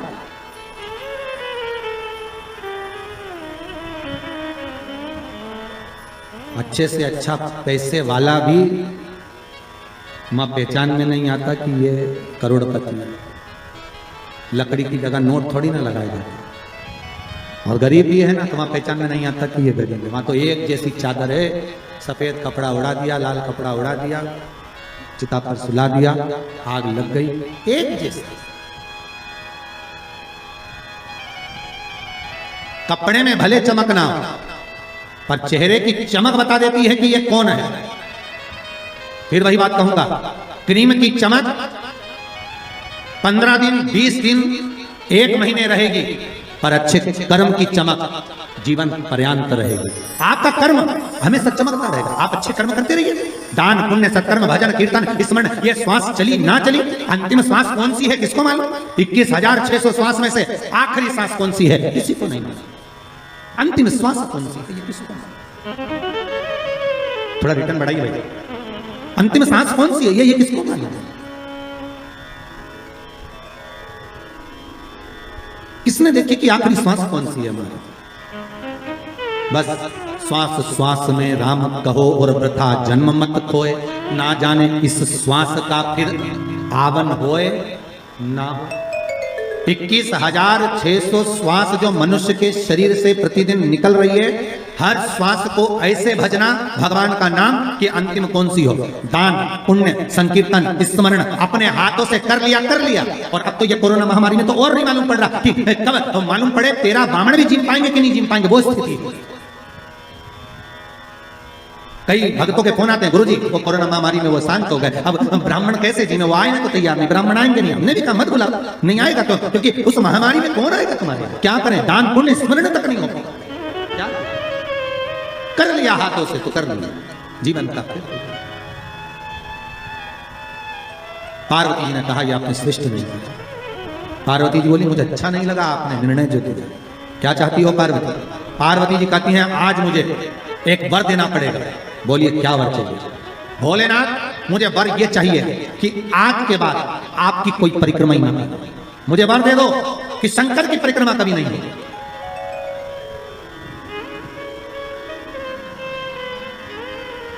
शिव की परिक्रमा का विधान नहीं होगा। शंकर भगवान ने पार्वती को तथास्तु कह दिया। आज के बाद शंकर के मंदिर में शिवलिंग की कोई परिक्रमा नहीं करेगा। कभी आपने करते हुए देखा किसी को? नहीं। शंकर की परिक्रमा होगी तो आधी यहां से चालू होगी, वहां तक जाओगे फिर वापस आ जाओगे। यहां तक शिव महापुराण की कथा कहती है कि शंकर की आरती के बाद जो परिक्रमा भी होती है ना वो भी पूरी नहीं करना चाहिए, आधी कर वापस हो जाना चाहिए। शिव की आरती के बाद कई लोग शंकर जी की आरती उतारने के बाद जो परिक्रमा करते हैं ना, आरती की थाली लेकर चारों तरफ घूमते हैं, उसको भी आधा घूमो और आधे में वापस आ। शिव परिक्रमा करना वर दीजिए आप। हाँ वर प्रदान करो, हमें वर दे दो। पार्वती मैं तुझे वर देता हूं, शिव की परिक्रमा आप कोई नहीं करे। और अगर शंकर की परिक्रमा कोई भूल से भी करेगा तो उसको दोष लगेगा, उसका पुण्य छिन्न। इसलिए शंकर की परिक्रमा लोग नहीं करते क्योंकि उनने जो दान करा, पुण्य करा, सत्कर्म करा, भजन करा, कीर्तन करा, उसका पुण्य धीरे धीरे धीरे धीरे समाप्त होते चले जाता है, उस पुण्य की क्षीणता होती चली नहीं। पार्वती जी बोली, प्रभु हम एक मेरा निवेदन स्वीकार करेंगे। बोलो क्या बात है। पार्वती जी बोलती हैं, आपने गणेश जी को प्रथम पद दिया है, तो इस कार्तिकेय को भी प्रथम पद प्रदान करिए। शिव जी बोले, ये नहीं हो सकता, क्योंकि प्रथम पद एक ही होता है। प्रथम पद केवल एक होगा और वो एक पद मैंने प्रदान कर दिया। अब मैं दूसरा पद कैसे दे सकता, मैं दूसरा पद कैसे प्रदान कर सकता, मैं दूसरा पद कैसे दे सकता। पार्वती, एक काम हो सकता है। बोलिए प्रभु, मैं कार्तिकेय को कुछ ऐसा बना देता हूं कि जहां पर गणेश प्रथम पद में रहेगा तो यह कार्तिकेय भी प्रथम पद में पूजा जाएगा। बना दीजिए। भगवान शंकर ने कार्तिकेय को श्रीफल का निर्माण कर दिया। स्कंद पुराण का क्या बनाया है? श्रीफल, नारियल। ये नारियल किसका प्रतिबिंब है? तो कहा ये कार्तिकेय जी का प्रतिबिंब है। किसका प्रतिबिंब है? कार्तिकेय जी का। तो गणेश जी की पूजन जो कलश के रूप में होती है, तो उसके ऊपर जो श्रीफल रखाता है वो स्कंददेव है, कार्तिकेय है। वो स्कंददेव, वो कार्तिकेय। जो रखाया गया फल है वो कार्तिकेय का प्रतिबिंब है। अगर प्रथम में गणेश पूजाएगा तो ये कार्तिकेय पूजाएगा। इसलिए श्रीफल, महाराज श्रीफल कार्तिकेय का प्रतिबिंब है। सारी 33 कोटि देवताओं की सेना का सेनापति कार्तिकेय सारे ग्रहों को शांत करने के लिए, कार्य को सिद्ध करने के लिए, कार्य की सफलता के लिए, की मनोकामना पूर्ण करने के लिए कलश के ऊपर क्या रखा जाता है? जम के बोलिए, नारियल, श्रीफल रखा जाता है, जो कार्य की सफलता प्रदान।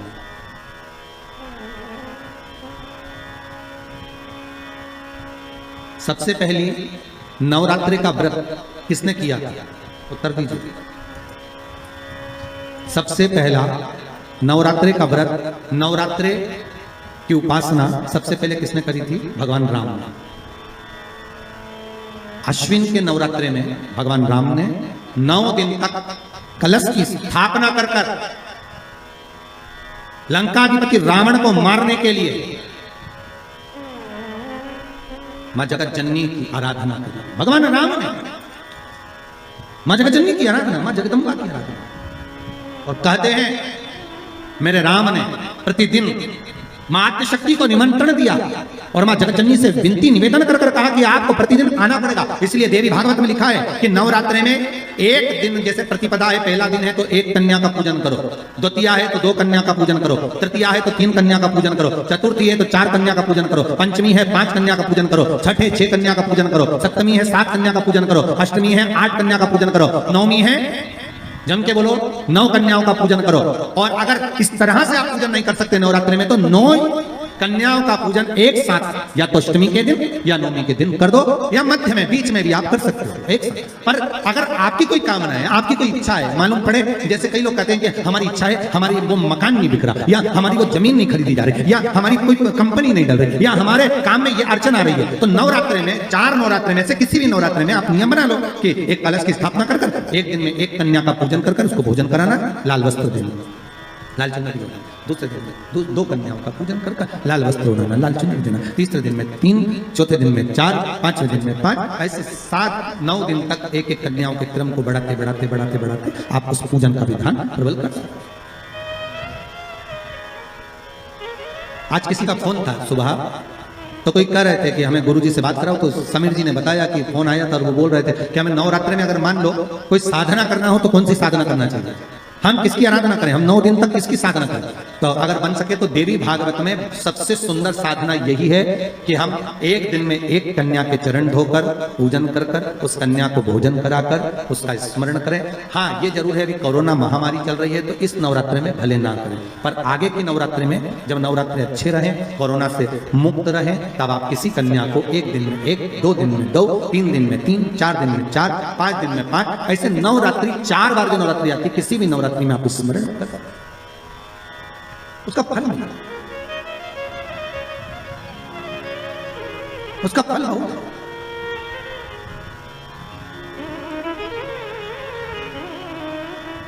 जैसे बेलपत्री का किया गया दान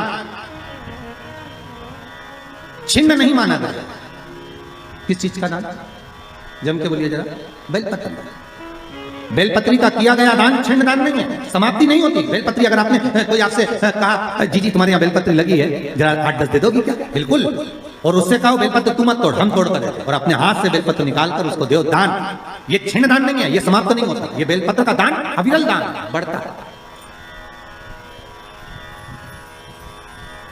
सुख का भान करता है। ये छिन्न होने वाला नहीं अभी। हम जजमानों को भी कई बार कहते हैं कि आप लोग तो बड़े धनभागी हो। शिव महापुराण की कथा जैसे अभी इस परिवार में हो रही है, हम तो इनसे भी कहेंगे कि आपके पूर्वजों का कोई पुण्य होगा। साफ सारी पुराणे, सारे शास्त्र 7 पीढ़ी को तार देते हैं। शिव महापुराण के लिए स्कंद पुराण में कहा ये 71 पीढ़ी को तार देती है। 71 पीढ़ी तर जाती है मात्र एक बार शिव शंकर की कथा का स्मरण करने पर, शिव महापुराण को श्रवण करने पर। 71 पीढ़ी।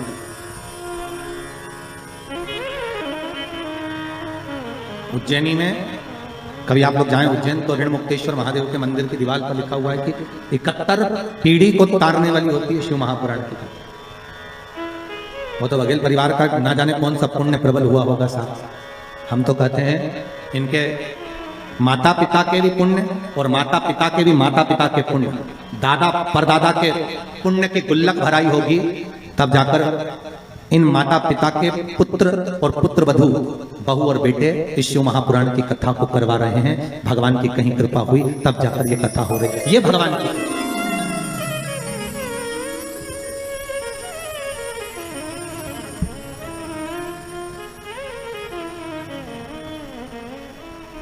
प्रभु की कृपा भी नहीं है। करुणा सागर करुणा करा है तो प्राप्त हो। कथा आती है, देवराज नाम का ब्राह्मण था। ब्राह्मण पर कर्म छोड़ दिया था, ब्राह्मण का कर्म से वंचित था। चोरी का धन लेकर आता, शरीर में ताप पड़ गया, शिव मंदिर के अंदर प्रवेश कर गया। बहुत ठंड सी लगी, मंदिर में दुबक कर बैठ गए। अब मंदिर में जाकर बैठे तो थोड़ी थोड़ी देर में एक शिव महापुराण का वाचन एक पंडित जी कर रहे थे। थोड़ी थोड़ी देर में चिल्लाकर बोलते थे हर हर महादेव। अब जैसे पंडित जी चिल्लाते हर हर महादेव, ये कानों को बंद कर लेता। भगवान कहां फंस गया।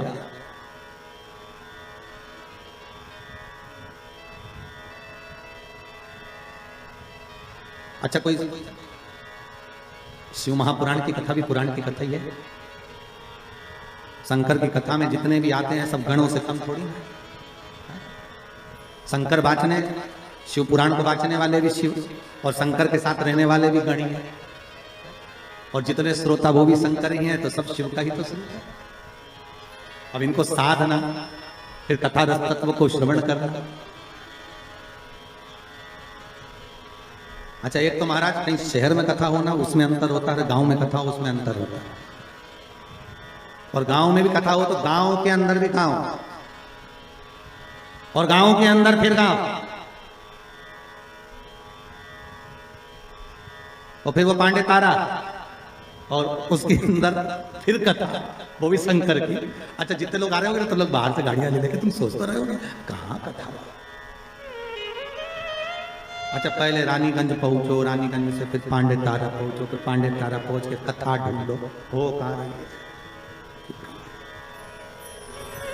तुम किसी को मत ढूंढो, तुम तो बघेल को पकड़ो, इनको कथा हो। शिव की कृपा है, शंकर की। अब देवराज धन लेकर बैठा तो था, पर कथा में मन नहीं लग रहा था उसको। तो महाराज जैसे ही बोले ना हर हर महादेव, तो इसको आए गुस्सा। अच्छा, कोई पुण्य भागी होता है ना, जिसके मन में भगवान की भक्ति का प्रतिबिंब होता है ना, उसको कथा में बड़ी रुचि आती है, उसका मन कथा में लग जाता है। और जिसके भीतर पाप भरा होता है ना, बस उसको तो अगर भजन भी कहा है, कोई कथा भी सुना है, तो भी मन नहीं लगे। बताओ, नींद आ रही है तो। अच्छा, तुम भी कम थोड़ी ना कथा में आए होगे, उससे पहले चाय डकार के आए होगे, चाय माय पी के तैयार मैयार होके, सौंफ सुपारी सब खा के फिर अलमस्त होके फिर कथा में बैठे। तुम साधारण हो, तुम भी चतुर। और तो और जेब में लेके भी बैठे, कहीं का महाराज होगा, अगर नींद भी आएगी तो थोड़े एक आध कट वो तुम बहुत चतुर हो। अब देवराज तो कथा सुनने के लिए बेटा उसकी चित्तवृत्ति में, अब वो तो कथा सुनना नहीं था, केवल चोरी का सामान लेकर जा रहा था, चुप कर बैठा हुआ था। जो महाराज चिल्ला, इसको तो भागा यहाँ, भागा आगे जाकर शरीर में कांपता, गिर गया, चक्कर खाकर मर गया, प्राण छूट गए। 5 मिनट भी नहीं, केवल 2 मिनट की शिव महापुराण की कथा सुनी थी। शिव महापुराण की कथा कहती है देवराज के प्राण छूटे, शंकर भगवान नंदी लेकर आ गए। यमराज पाड़े पर चढ़कर आया, शंकर नंदी पर चढ़कर आया। तो यमराज ने पूछा भोलेनाथ आप? शिव जी बोले हाँ, तू कैसे आया? यमराज बोले देवराज को लेने के लिए आया। देवराज को लेने? हाँ क्यों? तो बोले इसने पापी पाप करा, इसने पुण्य करा, इसलिए इसको लेकर जाना। यमराज बोले इसको लेकर नहीं जाऊंगा। शंकर भगवान बोले इसने एक पुण्य करा है। क्या? 2 मिनट की शिव महापुराण की कथा सुनी। तो यमराज बोले 2 मिनट में कुछ होता है? तो शंकर भगवान बोले 2 मिनट में मैं तेरे को जहर की पुड़िया देता, देख निकले कि नहीं निकले। जब 2 मिनट में जहर खा के व्यक्ति मर सकता है तो 2 मिनट में शिव महापुराण सुनकर तर नहीं सकता। 2 मिनट में जहर खाया और मर गया, तो 2 मिनट की शिव महापुराण, तो प्रभु 2 मिनट में क्या? शंकर भगवान बोले तो लिखा अभी देखे नहीं मरे तो ठीक। यमराज बोले कि तुम हमें निपटाने में तुले हो, तुम ये सोच रहे हो कि हम मर जाए। शंकर भगवान बोले या तो जहर खाकर सिद्ध कर दे कि 2 मिनट में मरा, या फिर सिद्ध ये कर दे कि ये 2 मिनट में तरा। तो यमराज बोले रेंदो दादा हम तो अपने घर चले, तुम इसको ले जाओ। शंकर जी ने देवराज के प्राणों को लिया और नंदी पर बिठाया, और शंकर भगवान नंदी लेके डमरू बजाते बजाते कैलाश पे पहुंच गए। तो पार्वती जी ने पूछा किसको लिया है? शंकर भगवान बोले अपना भगत है। पार्वती जी बोली इतने कम है पांडे तारा, ये ढेर इतने कम थे और पकड़ के लिया। शंकर भगवान बोले ये तो मेरे भगत है, जो शंकर की कथा को श्रवण करता है, शिव महापुराण को दिल से सुन लेता है। शंकर कहते हैं वो वैकुंठ नहीं, शंकर कहते हैं मेरे कैलाश पर हमेशा रहता है, मेरे साथ में रहता है। वो साथ कहां हो सकता है? मेरे अपने। पार्वती जी बोली अपने रहने की तो जगह नहीं, गुफा के अंदर तो अपन रह रहे, और पकड़ के लिया इसको। शंकर भगवान बोले पार्वती थोड़ा आन दो। पार्वती जी बोली सबको आन दो और अपन बाहर जान दो। शिव जी बोले पार्वती यही तो आनंद है, यही सीख।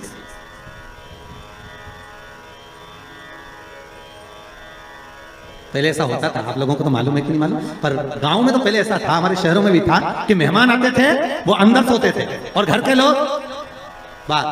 पहले से नहीं, चलो बाहर खटिया डालो सो। देवराज समय आया, आगे वर्णन आया। महाराज शिव महापुराण की कथा कहती है एक बिंदुक नाम का ब्राह्मण, वो भी अपने कर्म से वंचित था। महाराज वो भी अपने कर्म से, इसकी पत्नी का नाम था चंचुला देवी, और चंचुला देवी जो पति के प्राण पानी में डूबने से चले गए, बिंदु चंचुला शंकर की कथा सुनकर उसने भी अपने प्राणों को त्याग दिया। शिव जी के पार्वती की दासी बनकर रह रही थी, मन में शंकर की रुचि भाव।